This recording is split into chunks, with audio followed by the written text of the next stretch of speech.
Okey, topik kita pada hari ini ialah masih lagi pengenalan kepada reka bentuk teknologi, tapi berfokus kepada 1.3 invensi dan inovasi dalam reka bentuk.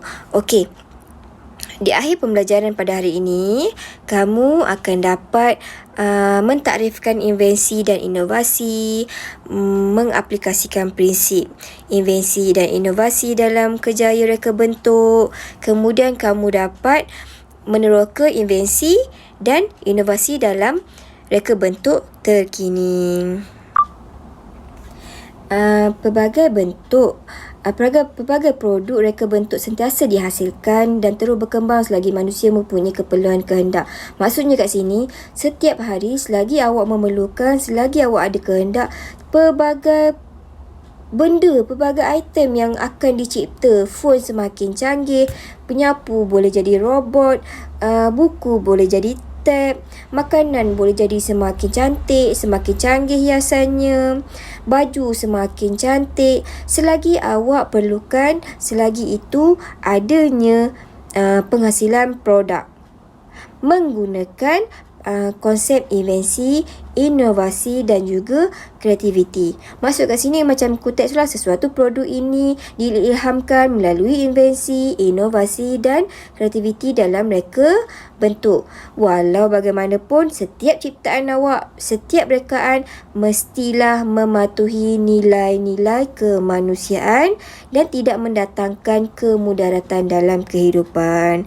Awak janganlah suka-suka, boleh awak nak reka pistol yang semakin canggih tu, pistol yang guna time je, guna masa, awak sentuh sikit je bertembak. Tetapi apa tujuannya? Adakah untuk memudaratkan orang ataupun memang awak bekerja dalam ketenteraan? Kalau memang bekerja dalam bidang tersebut tak ada masalah. Tetapi kalau untuk membunuh orang, tidak perlu. Okey, faham kasar kan contoh saya kan? Okey, gurau-gurau je. Okay, apa itu invensi? Okey, invensi ialah kaedah dan proses mencari jalan untuk menghasilkan produk atau perkhidmatan yang baharu serta belum pernah wujud sebelumnya. Maksudnya kat sini, invensi ni merupakan kaedah dan proses nak cari sesuatu, nak buat sesuatu yang baru yang belum pernah wujud. Dan invensi ni term ni hanya valid pada sesuatu produk yang tidak melebihi 10 tahun. Kalau lebih pada 10 tahun, produk tersebut tidak dianggap sebagai invensi. Ataupun kalau ramai sangat dah boleh buat benda tu, ia bukan lagi dipanggil sebagai invensi. Inovasi pula ialah pengubahsuaian terhadap produk sedia ada supaya menjadi lebih baik, menjimatkan, bertenaga dan bermakna serta mesra pengguna. Inovasi berlaku apabila terdapat penambahbaikan terhadap fungsi, corak, sistem atau rupa bentuk sesuatu produk. Contohnya, radio kini diinovasikan dengan kemampuan bersiaran melalui internet, ataupun dulu radio besar, sekarang radio boleh bawa, selit je dalam poket. Senang nak bawa asrama pun, nak curi-curi selit dalam baju pun boleh kan? Okey. Beza dengan invensi tadi. Invensi ialah kaedah dan proses mencari jalan untuk menghasilkan produk baharu. Manakala inovasi pula ialah untuk pengubahsuaian terhadap produk sedia ada. Okey. Definisi inovasi dalam peringkat komersial pula didefinisikan sebagai pembangunan produk yang mempunyai unsur kreatif dan berdaya saing di pasaran.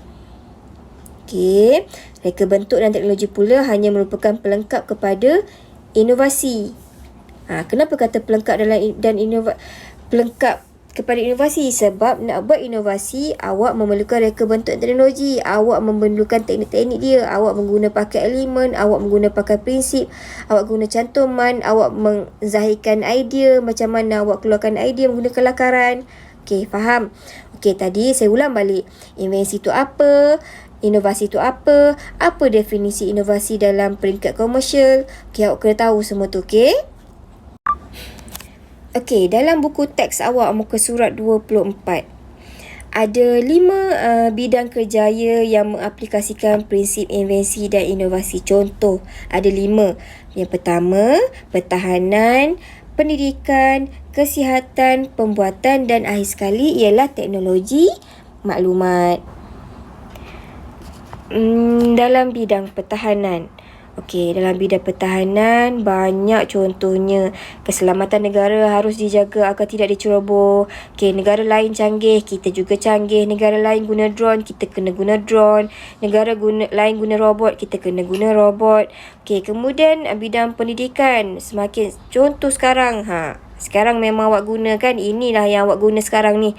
Menggunakan tablet untuk pembelajaran, kamus digital. Awak guna buku teks secara online. Awak tengok TV di NTV7 tu juga adalah contoh kepada invensi dan inovasi tau. Apa inovasinya? Awak tak perlu lagi berdepan dengan cikgu masuk kelas. Awak cuma duduk depan TV saja. Okey, kemudian kesihatan. Kesihatan, awak tak perlu lagi ke klinik. Awak tak perlu ke klinik semata-mata nak cek suhu, semata-mata nak tengok blood pressure awak, semata-mata nak tengok oksigen in blood awak. Semua tu ada dalam jam awak. Siapa yang guna Apple Watch? Angkat tangan. Okey, siapa guna Huawei Band? Angkat tangan. Siapa yang guna Mi Band 5, Mi Band 6? Okey, angkat tangan. Semua itu ada kemudahannya. Awak nak berlari, semua dia boleh baca step-step awak. Berapa banyak awak berjalan. Awak tidur saja ke hari ni? Semua boleh kesan guna jam. Betul kan? Okey, kemudian pembuatan. Pembuatan peralatan dan perbahan berubah dengan ketara untuk memenuhi cita rasa pengguna. Kini terdapat bahan baru untuk menggantikan bahan lama yang didapati kurang cekap. Contohnya, dulu awak guna pen, awak hanya boleh lukis sahaja di atas kertas. Awak boleh bayangkan 3D-nya bagaimana. Sekarang tak lagi. Awak boleh dapatkan pen 3D. Awak lukis terus bentuk cawan dan cawan tersebut terus membentuk secara 3D-nya. Awak boleh pegang, awak boleh minum kalau awak nak. Okey. Betapa inovasinya sekarang, betapa canggihnya, betapa kreatifnya orang dalam mereka bentuk menggunakan konsep invensi dan inovasi. Kemudian teknologi maklumat. Dekat tangan awak ada contohnya kan? Kat tangan awak tu ada phone kan? Phone apa yang awak guna? Phone dulu dengan phone sekarang, beza jauh sangat. Semua itu kerana keperluan dan kehendak awak sendiri. Dulu orang gunakan phone hanya untuk telefon. Sekarang orang guna phone untuk pelbagai perkara. Phone untuk bercakap dengan orang, layari internet, Google Meet, belajar. Macam-macam awak guna kat phone. Jadi semakin banyak keperluan dan kehendak orang, semakin canggihlah phone yang ada, yang awak boleh pakai. Yang awak pakai sekarang dah canggih. Mungkin anak cucu awak nanti lagi canggih. Betul kan? Jangan cakap saya tipu. Nanti kita tengok, okey? Kalau tak percaya, tunggu lagi nanti waktu zaman cucu awak nanti, kalau ada rezeki. Okey. Dalam slide tersebut ialah contoh kepada invensi dan inovasi dalam reka bentuk terkini. Telefon pintar pengesan gempa bumi.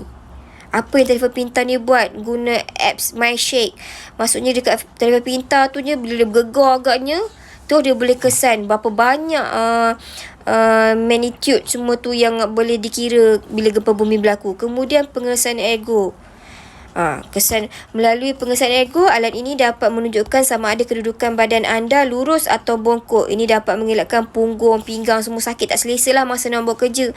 Mungkin dengan penggunaan alat ni, bila awak tak ada je ergonomik yang ada pada badan awak dengan sistem, dengan pengguna komputer tersebut, bunyi ten ataupun kursi tu bergoncang campak awak kat tepi. Mungkin lah kan. Okey, itu ialah contoh kepada invensi dan inovasi dalam reka bentuk terkini.